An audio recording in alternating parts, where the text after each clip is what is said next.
बहू का तकिया कलाम। सिद्धि की एक आदत थी। उसे इंग्लिश के शब्दों को अपनी हर बात के बीच में बोलने का बड़ा शौक था, खास तौर से स्टॉप। स्टॉप मम्मी जी, ये क्या कर रही हैं? बिल्कुल स्टॉप हो जाइए। कितनी बार कहा है कि किचन में कुछ भी सामान इधर उधर करने से पहले पूछ लीजिए। अरे क्या स्टॉप स्टॉप करती रहती है। तेरा बस चले तो पूरी दुनिया स्टॉप करा दे। और हाँ, सामान इधर उधर नहीं, मैं बस ये देख रही थी कि चीनी कहाँ है। चाय पीने की तलब थी। स्टॉप मम्मी जी, अब ये मत बोलिए कि आपको ये भी नहीं पता कि किचन में चीनी कहाँ होती है। सास को सिद्धि की बात बिना सर पैर की लगती है। वो उससे बहस नहीं करना चाहती, सो वहां से निकल जाती है। सिद्धि कमरे में।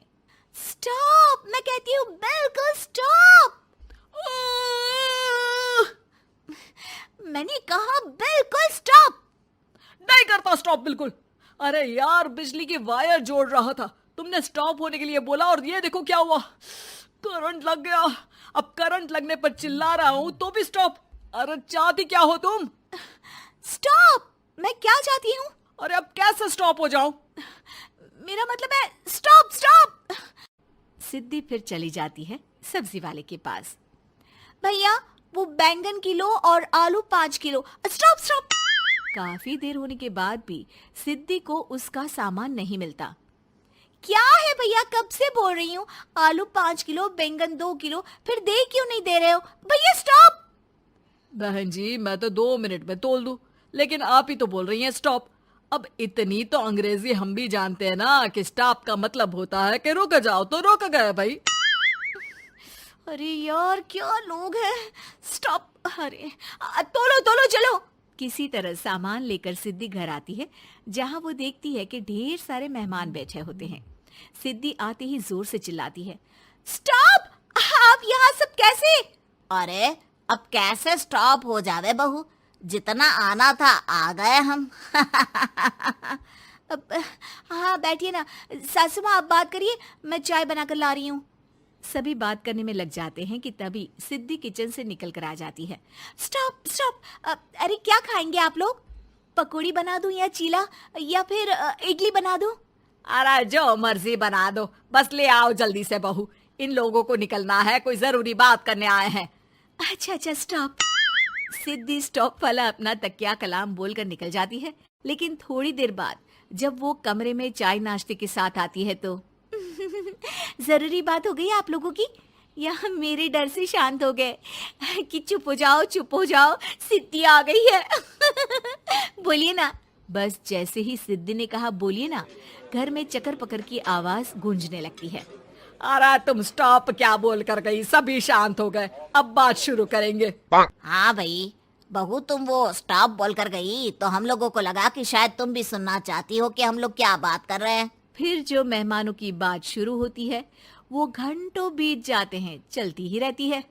अरे तेरे स्टॉप के चक्कर में दोपहर हो गई, अब जाकर सबके लिए जा खाना बना कर लिया। तभी स्टॉप नहीं बोला होता तो अब तक बात खत्म हो चुकी होती। बेचारी सिद्धि करती भी क्या, खुद के स्टॉप बोलने की आदत से खुद ही परेशानी मोल लेती है। आप लोग खाना खाकर जाइए, हाँ मैं जा रही हूँ बनाने। मम्मी जी, लेकिन स्टॉप, मैं ना खाना बना कर लाती हूँ। सिद्धि सबको खाना खिलाकर विदा करती है। पूरी तरह से थक चुकी सिद्धि शाम को पार्क में वॉक करने जाती है। स्टॉप यार, आज तो मैंने बहुत खा लिया, पेट लग रहा है कि फट ही जाएगा। सहेली एक जगह खड़ी होकर सिद्धि की बातें सुनती है। सिद्धि उसे दिन भर की सारी बातें कहती हैं। स्टॉप यार स्टॉप, चल मैं घर जा रही हूँ। सोचा था थोड़ा वॉक कर लूंगी, पेट हल्का हो जाएगा।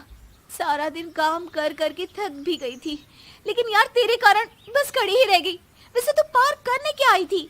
और यार बड़ी अजीब लड़की है, मैंने कितनी बार बोला कि मैं वॉक पर आई थी, लेकिन तू स्टॉप स्टॉप बोलकर रोक लेती थी मुझे। यार प्लीज अब तू जा, मैं वॉक करके ही घर जाऊंगी। ओ यार, वो स्टॉप तो मेरा तकिया कलाम है। घर के सभी लोग सिद्धि के स्टॉप से परेशान थे। वे कभी उसके बोलने पर स्टॉप हो जाते तो मुसीबत आ जाती, कभी नहीं होते तो भी मुसीबत आ जाती। अरे मैं तो इस बहू के तकिया कलाम से परेशान हो गई हूँ। अरे कोई तो उसकी ये आदत हटाए। देखो माँ, ये जो आदत होती है ना, जब तक खुद की जान पर न बन जाए आदत छूटती नहीं। अरे उसकी जान पर बनाए उससे हमें क्या, हम लोगों के लिए तो ये परेशानी का कारण बनती ही जा रही है। उधर सिद्धि खुद सोचती है, अरे यार, पहले बाजार से देर, फिर दिन का सारा खाना, और फिर पार्क में मैं टहल भी नहीं पाई। क्या करूं? इस तकिया कलाम के कारण मैं खुद ही परेशानी झेल लेती हूँ। एक काम करती हूँ, आज से सोच समझकर बोला करूंगी। बहू स्कूटी उठाती है और निकल जाती है, लेकिन जैसे ही वो बीच चौक पर पहुंचती है, स्कूटी फिसल जाती है और वो नीचे गिर जाती है। हाय रे, कोई तो बचाओ, किसने टक्कर मार दी मुझे? कितना दर्द हो रहा है, कोई तो डॉक्टर के पास लेकर चलो। स्टॉप। बस जैसे ही बहू स्टॉप बोलती है, सारे वहीं रुक जाते हैं। बड़ी घमंडी औरत है, एक तो हम बचा रहे हैं, ऊपर से देखो स्टॉप बोल रही है। स्टॉप? कोई नहीं है क्या इस पूरे शहर में? बहू अपने तकिया कलाम की रट लगा कर रखती है। स्टॉप कोई है, कोई स्टॉप। लोग उसकी मदद के लिए आगे तो आते हैं, लेकिन जैसे ही उसका तकिया कलाम सुनते हैं, वहां से निकल जाते हैं। तभी कहीं से उसका पति लौट रहा था। वो बीवी को रास्ते में पड़ा देख हैरान रह जाता है। अरे तुम यहाँ, कितनी चोट लगी है तुम्हें? पति आसपास खड़े लोगों पर गुस्सा हो जाता है। आप लोगों को दिखाई नहीं दे रहा कि मेरी बीवी को चोट लगी है? कोई भी नहीं है जो उसे उठाकर बिठा सके? अरे भाई साहब, कोई क्या मदद करे इस महिला की? और इतनी घमंडी है, जब भी इन्हें उठाने की कोशिश करो स्टॉप स्टॉप बोल देती है। स्टॉप! ये क्या बोल रहे हैं आप लोग? मैं पिछले आधे घंटे से दर्द सह रही हूँ। स्टॉप! पति समझ जाता है कि मामला क्या है। वो सर पर हाथ रख लेता है, लेकिन जल्दी ही बीवी को डॉक्टर के पास ले जाता है। ओह, इन्हें तो बहुत ज्यादा चोट लगी है। आप लोगों ने इन्हें लाने में कुछ ज्यादा ही देर कर दी है। रुकिए, मैं चेक करता हूँ। डॉक्टर जैसे ही बहू के पास पहुँचता है। हाँ तो मैम, कहाँ चोट लगी है आपको? यहाँ? स्टॉप!